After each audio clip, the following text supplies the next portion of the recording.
And Trevor, the really good news is now you get to roast the President of the United States. And unlike in Moscow, you won't go to jail. Podium is yours.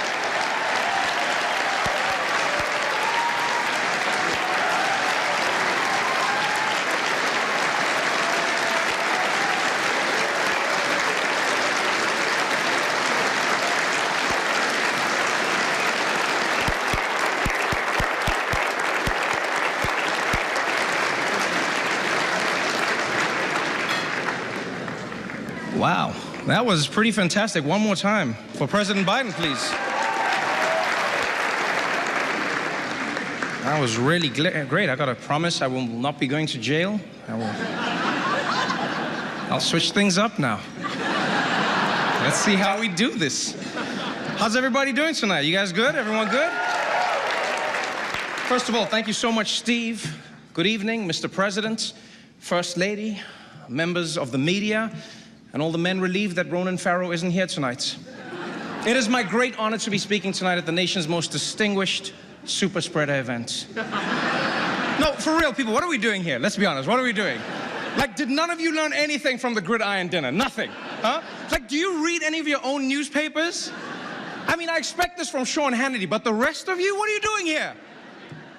You guys spent the last 2 years telling everyone the importance of wearing masks and avoiding large indoor gatherings. Then the second someone offers you a free dinner, you all turn into Joe Rogan, huh? I mean, Dr. Fauci dropped out. That should have been a pretty big sign. Fauci thought it was too dangerous to come tonight. Pete Davidson thinks it's okay. And we all went with Pete. Okay. All right, then. Now, for those who don't know me, my name is Trevor Noah, and I'm really honored to be here, honestly. You know, because you could have picked any comedian, you could have invited anyone, but you went with the South African variant. Very on theme. I appreciate that. And COVID risk aside, can I just say how happy I am that this event is happening again for the first time in 3 years. Yeah. And the truth is, I want us all to have a good time tonight. So please, everyone relax. You know, I know everyone in this room is worried about who catches you laughing at what, but just chill, just chill. We're celebrating, we're out. You know, get comfortable. Not too comfortable, Jeffrey Toobin, not too comfortable. No, you know what? No, don't ooh him, bunch of haters. You know what, so what, Jeffrey? You made a mistake, you whipped it out in front of your coworkers. That's the first step to winning a Grammy for Comedy Album of the Year. You're halfway there, my friend. You don't let the haters stop you. We all come back from mistakes. Now, you might have noticed I'm going to be telling some jokes tonight. But I want you to understand, I am not here to tear anybody down, okay? Yeah, I might roast you gently, you know, like a pair of testicles on a Tucker Carlson special, but I'm not doing this just for the attention, all right? I'm a comedian, not Kirsten Sinema, all right? And by the way, give it up for Kirsten Sinema. Whoever thought we'd see the day in American politics when a senator could be openly bisexual, but closeted Republican, huh? That's progress. That's progress. And yes, I know a lot of you are worried, and yes, it is risky making jokes these days, you know? I mean, we all saw what happened at the Oscars. I've actually been a little bit worried about tonight. I won't lie, you know? I was like, what if I make like a really mean joke, you know, about like Kellyanne Conway? And then her husband rushes up on the stage and thanks me.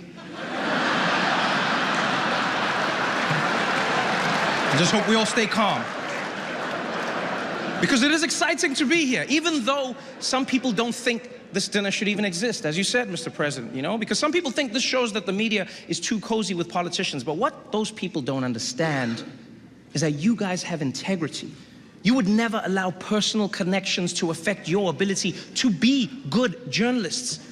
Isn't that right, Chris Cuomo? Where is Chris, by the way? Is he here? Couldn't make it? Oh, by the way, before we really get going, a few quick announcements. Anyone here who is a Democrat in a swing district, I've been asked to remind you not to hand your resume to the cable news execs at your table until after the event, please. Thank you very much. Also, a quick note before people order their Ubers home tonight. Governor Greg Abbott is generously providing free buses for the Telemundo table. Very classy, very classy. But man, What a room this is, huh? Look at this room. Everyone is here tonight. We've got politicians, huh? We've got the media, we've got celebrities, basically anyone who's been to Jeffrey Epstein's island. This is an exclusive event. In fact, coming in, I heard Meghan McCain telling the bouncer, "Do you know who my father was?" And they were like, "You have a ticket, you can just come in." But she insisted on telling them who her father was anyway. And I'll tell you, as somebody coming from Africa, I mean, I've just got to say, this is so exciting, you know, to be at this swanky party full of Washington's most powerful people. You know, it's not as exciting as Madison Cawthorn made it sound, but still very sexy. Very, very sexy. There's many big names here tonight. Yeah, one of my favorites, Ron DeSantis, is here. Yeah. Oh, man, I'm actually surprised that he found the time. You know, he's been so busy trying to outmaneuver Trump for 2024. I see you, Ron. I see you, player. Yeah, I've seen what you've been doing, blaming Trump for the lockdowns, distancing yourself from the vaccines that Trump created with his own 2 hands. Nobody knew how to make vaccines until I made them. Beautiful, beautiful vaccines. Nobody knew how. Not even Fauci. But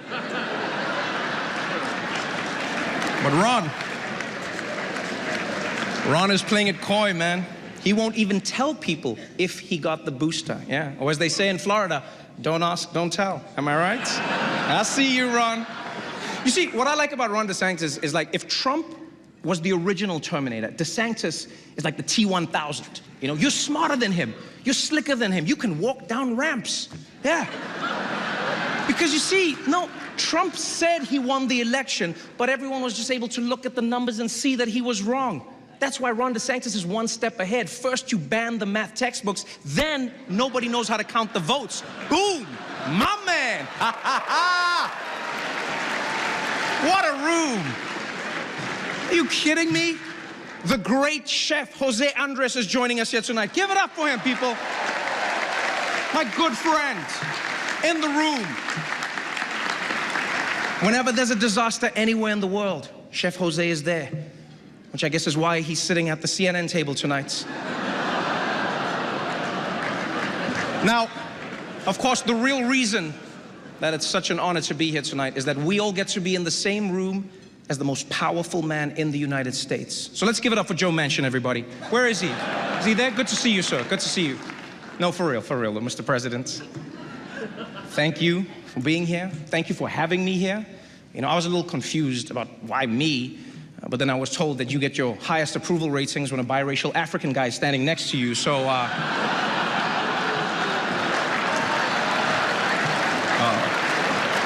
So let me just say, Joe, I'm glad that I could do my part. And hopefully this will work. I'm not actually him, I just did the voice. More importantly, First Lady Dr. Jill Biden is here, everybody. Give it up for her. You know, interesting fact, even as First Lady, Dr. Biden continued her teaching career. Yeah, the first time a presidential spouse has ever done so. Ever. Congratulations. Now, you might think it's because she loves teaching so much, but it's actually because she's still paying off her student debt. I'm sorry about that, Jill. Yeah, I guess you should have voted for Bernie.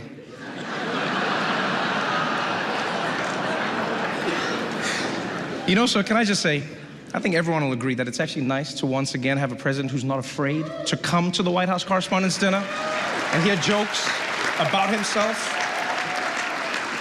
I'll be honest. If you didn't come, I totally would have understood. Yeah, because these people have been so hard on you, which I don't get. I really don't. You know, I think ever since you've come into office, things are really looking up. You know, gas is up, rent is up, food is up, everything. No, it really has been a tough first year for you, Mr. President. And surely you must be a little worried about 2024. You know, there's a lot of passion on the Republican side. There really is. You know, it's going to be an interesting time. And as you all know, President Biden's lack of a filter does get him into hot water sometimes. You know, last month he caused a huge international incident saying that Vladimir Putin should be removed from power. It was very, very upsetting to Russia. Yeah, until someone explained to them that none of the stuff Biden wants actually gets done.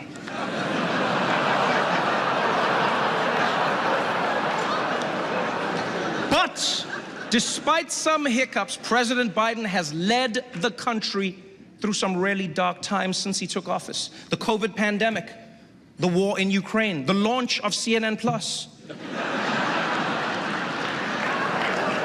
And don't forget, he's also had some major legislative successes. You know, in his first year in office, I might add, you know, he got a bipartisan infrastructure bill passed that would do everything from fixing America's roads and bridges to modernizing school buses, which Matt Gaetz' girlfriend is very excited about. Don't boo love. Not to mention, no president in my memory has given more marginalized groups opportunities. You know, I'm talking about women, the LGBTQ community, the Taliban, the list goes on and on. And I know, Mr. President, that the left is super upset at you, you know? But I think that they should be happy to know that you just recently announced that you're proposing a new 20% minimum tax on the super wealthy. And I will say, President Biden, that you were a big man here, a really big man. You could have targeted Donald Trump, but instead you chose to only raise taxes on billionaires. That was big of you. Really nice. Prove me wrong, show me the taxes. So, personally, I think that President Biden could do a better job at taking credit for the things that are going right. You know, I mean, unemployment is currently at 3.6%. Think about that, people. 3.6%, 2% if you don't count the Cuomo family. And I will say, President Biden came into office and he's done well and he's done badly. And in this room, I know there's a lot of mixed reviews. You know, there was a lot of talk about how the president really respects the press. But what has he really done for you guys, huh? Think of all the journalists whose careers have been hurt by the Biden presidency. People like Daniel Dale. He used to be CNN's star fact checker on TV every day, but now there's barely anything to check. Same for Glenn Kessler of the Washington Post. On the way here, I saw him on the street offering 4 Pinocchios for $1. Mr. President, that's on you. And what about Maggie Haberman? For 4 years, it was exclusives, huh? On the Russia investigation, corruption. The president doesn't read his daily briefings, on and on. Now look at her. She spends all day fighting with random people on Twitter like a common political reporter. You've ruined her, Mr. President. Now, of course, President Biden doesn't often have to deal with the media directly. Yes, that task falls to Press Secretary Jen Psaki. Yes, glad you could make it tonight. Really glad you could make it tonight, Jen. It's nice that you're willing to come over here and risk getting COVID for like, what, the 10th time now? Let me ask, how do you keep getting COVID, Jen? Like, your boss hooked us all up with free tests. Does he not have your address? What's going on there? The word on the streets is actually that Jen Psaki is going to MSNBC next month. Yeah, apparently just being on C-SPAN, the ratings were too high, and she wanted more of a challenge, you know? Wanted to switch things up. She can't laugh at that. Don't put the camera on her. If it's true, congratulations to Jen on your big career change. But you know, moving to MSNBC is going to be a big switch up for you, because right now your current job is to make the Biden administration look as good as possible, you know, at all costs. Now you're going to be at MSNBC and you're going to have to, you'll be fine, actually. No, sorry. I don't even know why I apologize. By the way, MSNBC, can I just say you guys are doing great work, you know?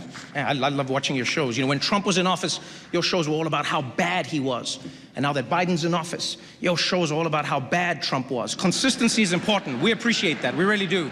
Also, shout out to Joe and Mika. Yeah, I love you guys. The most adorable HR violation in town. I love it.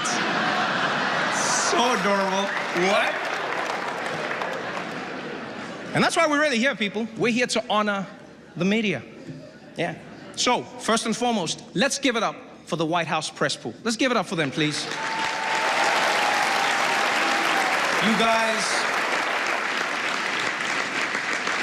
You guys are relentless. Every day you show up, and every day you demand answers on the pressing issues of the day. And then Fox News asks about Hunter Biden. And I'll be honest though, I actually think that's a good thing. I really do. I think people need to be held accountable if they're using their dad's name to get ahead in life. And I can't think of anyone better to ask about that than Peter Doocy. Yeah. Wherever he is, Chris Wallace laughed at that joke.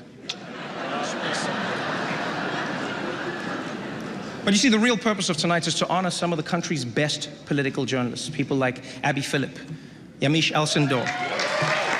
right? And Mick Mulvaney. I actually get why CBS hired Mick Mulvaney. I get it. You know, he's more than just the guy who assured everyone that Donald Trump would concede gracefully. No, he can also get you access to other people who assured you that Donald Trump would concede very gracefully. It's very important. So shout out to CBS, my corporate cousin. You can actually find us on Paramount Plus. Yes, right between SpongeBob SquarePants and a bunch of movies that even Delta's in-flight entertainment system turned down. But I don't want to dwell on that. I want to dwell on Mick Mulvaney when we have so many other great journalists here tonight. We got Anderson Cooper in the house, man. We got Rachel Maddow. We got Don Lemon. We got Shepard Smith, and so many other huge talents who can no longer be mentioned in Florida public schools. I see you, Ron DeSantis. What's going on, baby? Oh, man. A lot of big media names in the room tonight. Chuck Todd is here. Chuck, you here? Yeah? How you doing? I'll ask a follow-up, but I know you don't know what those are. Don't boo him, he's trying. Man, these people are mean, Chuck. The Axios team is also in the house. I didn't know this, but Axios is actually Greek for political playbook without the birthdays. Yeah. And you know, Axios got a lot of flack a few years ago for releasing a staff photo that had fewer black people in it than CPAC, but kudos to Axios. They fixed that problem by not releasing any more staff photos. And Jonathan Swan, my man, I'm a fan, personal fan. You've been crushing it with those interviews. Congrats on the award. People are always asking, how does Jonathan Swan get these politicians to open up to him? I'll tell you how, it's the Australian accent. Yeah, American journalists sound too aggressive. What did you do with the money? An interview with Jonathan Swan is like being interrogated by a koala bear. But Senator McConnell, don't you think it's strange that you and the devil have never been seen in the same place at the same time? Don't you think that's strange? Well, I guess when you go to hell, you'll find out for yourself. NPR is here tonight, one of my favorites. Congratulations on all the work you do. I love Tiny Desk concerts. I just wish you guys didn't always have to beg for money. You know, maybe you're spending too much on those tote bags. Who designs those? House of Gucci? Why not just ask Ivanka which kids make her stuff? Come on. And how about the New York Times, also here? Man, can I just say, New York Times, I did not realize how much you guys like to party. Yeah, I've seen some of you sneaking off to the bathroom to do things you're not supposed to do tonight. Like post on Twitter. Yeah, I've seen that. I love the New York Times, I really do. You guys are the best. You do some of the most accurate, precise reporting and news. You never fail to write down exactly whatever the police have given you to say. Really powerful. Like, is it just me, or does the New York Times keep blaming bail reform on crimes that had nothing to do with bail reform? Like, I'm half expecting to open your newspaper and see a headline, Mets blow 4-run lead due to changes in state bail laws. And you know, it's actually crazy how you guys have been attacked for everything, from your investigations into Trump's taxes to your reporting on the pandemic, and yet the biggest death threats that you received is because there were 2 L's in the Wordle that day. That was wild. By the way, give it up to those New York Times reporters who managed to get those Kevin McCarthy tapes. That was amazing. Yeah, give it up for them. Incredible. You knew how crucial those tapes were, which is why you immediately waited until your book was for sale to tell the people about them. Bravo. Bravo. And you know what I liked about those tapes? Is that the one piece of good news? Is that now we know whether Nancy Pelosi or Kevin McCarthy are Speaker of the House, that position will still be held by someone who believes that Trump should have resigned and was responsible for what happened on January 6th. Yeah, that's bipartisanship. I like that. I'm really excited because the kings of cable are here. Fox News in the house. Yeah, the top-rated news network for the past, what, 300 years? Killing it. And I know Fox has a bad reputation. I even feel you tense up now when I talk about them. They really do crush it. You know, I think they get a bad rap because it's a mixed bag. You know, they actually have really good journalists. It just depends on when you watch. All right, Fox News is sort of like a Waffle House. Yeah, it's relatively normal in the afternoon, but as soon as the sun goes down, there's a drunk lady named Janine threatening to fight every Mexican who comes in. You can't throw me out. I know the real president. How about that Fox primetime lineup, huh? Tucker Carlson, Sean Hannity, Laura Ingraham. Their coverage of COVID was really impactful. Their segments about vaccines moved their viewers into the ICU. And congrats to Sean Hannity on becoming the longest running host in cable news history, by the way. Give it up for him, for real, give it up for him. Longest running host. Don't hate the player. Yeah. Fun fact, Sean Hannity and Ainsley Earhart are actually dating now. Yes, yeah. And I actually think it's beautiful to see an office romance at Fox that won't end in a $20 million settlement. Yeah. I'm sure wherever Roger Ailes is right now, he's looking up and smiling. Oh, Laura Ingraham, wow. What can you say about her that hasn't already been said by the Anti-Defamation League? Powerful. I'm just sad that Tucker Carlson isn't here today. He's my favorite. What a talent. Tucker Carlson, are you kidding me? Woo! That man's a beast. Who else could fill an entire show each night asking questions that Google could easily answer? Do vaccines work? Who really won the election? Who's the president right now? Is this America? Gripping stuff. But you know, if we're honest people, there's so much happening in the world right now. Sometimes it can be overwhelming and you just want to tune it all out. And that's why I love watching CNN. Where's Jeff Zucker, by the way? Also couldn't make it? What's happening over there? Apparently Jeff got fired after he tried to keep his workplace relationship a secret, which is weird because if he really didn't want anyone to know about it, he could have just made a show about it on CNN+. I know, it's so sad. CNN+, gone, but forgotten.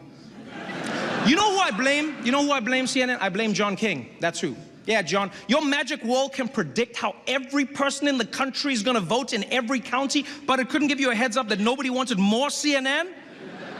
I mean, they spent $300 million on CNN+. $300 million. Can I be honest, CNN? I think Stanley Tucci was playing you guys. Yeah. No, I think that dude knew exactly where Italy was. And he was just gonna keep searching as long as you were paying. $300 million! Do you understand how much money that is? I mean, I do get it. Streaming, they say, is the future. You know, as the old saying goes, you gotta spend money to make sure that Chris Cuomo doesn't get into wrongful termination lawsuits. And that's not the only big change going on at CNN. They just brought on Chris Licht, yeah, my man over there, Chris, as the new head of news. Oof. His first order of business, hire a guy who knows how to turn off the breaking news banner. Yeah. What happened with that? Did they just put it on during the OJ chase and then never figured out how to get rid of it? The news is not always breaking. But this is an interesting time for the media world. You know, as with many industries, the pandemic was a major disruption for journalists. But I also think it helped humanize you, honestly. You know, millions of Americans watched TV anchors reporting from inside their own homes. Meanwhile, reporters in print media were like, we get it, you have homes, way to show off. And we have to face the facts. The media is in a tough position. You did say that, Mr. President. Informing the American public is harder than ever before. You're battling conspiracy theories that the election was stolen by George Soros, that JFK Jr. is still alive, that everyone in this room is a secret pedophile. And that's just what Clarence Thomas's wife believes. It's insane, people. This is truly the golden era of conspiracy theories. Whether it's the right wing believing Trump can still win the 2020 election, or the left believing Joe Biden can still win the 2024 election. Thank you, Mr. President. And so as we sit in this room tonight, people, I really hope you all remember what the real purpose of this evening is. Yes, it's fun. Yes, we dress nice. Yes, the people eat, they drink, we have fun. But the reason we're here is to honor and celebrate the Fourth Estate and what you stand for. What you stand for. An additional check and balance that holds power to account and gives voice to those who otherwise wouldn't have one. And like, I'm not just talking about like CNN or Fox or any of the other major organizations. I'm talking about everyone. You know, the young journalists we saw today, you know, intrepid journalists who aren't even in this room in Flint, Michigan, or that daring reporter at the Des Moines Register, or the unflinching local newscaster in El Paso, Texas. Every single one of you, whether you like it or not, is a bastion of democracy.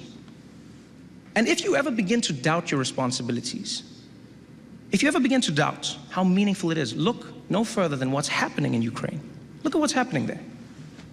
Journalists are risking and even losing their lives to show the world what's really happening. You realize how amazing it is. Like, in America, you have the right to seek the truth and speak the truth, even if it makes people in power uncomfortable, even if it makes your viewers or your readers uncomfortable. You understand how amazing that is? I stood here tonight and I made fun of the President of the United States and I'm going to be fine. I'm going to be fine, right?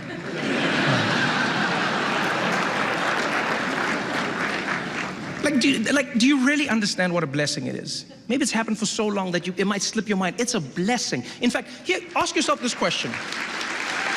Honestly, ask yourself this question. If Russian journalists who are losing their livelihoods, as you were talking about, Steve, and their freedom for daring to report on what their own government is doing, if they had the freedom to write any words, to show any stories, or to ask any questions, if they had basically what you have, would they be using it in the same way that you do?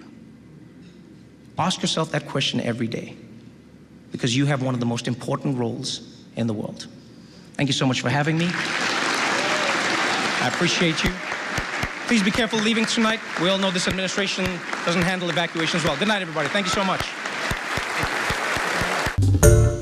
Hi, everyone. George Stephanopoulos here. Thanks for checking out the ABC News YouTube channel. If you'd like to get more videos, show highlights, and watch live event coverage, click on the right over here to subscribe to our channel. And don't forget to download the ABC News app for breaking news alerts. Thanks for watching.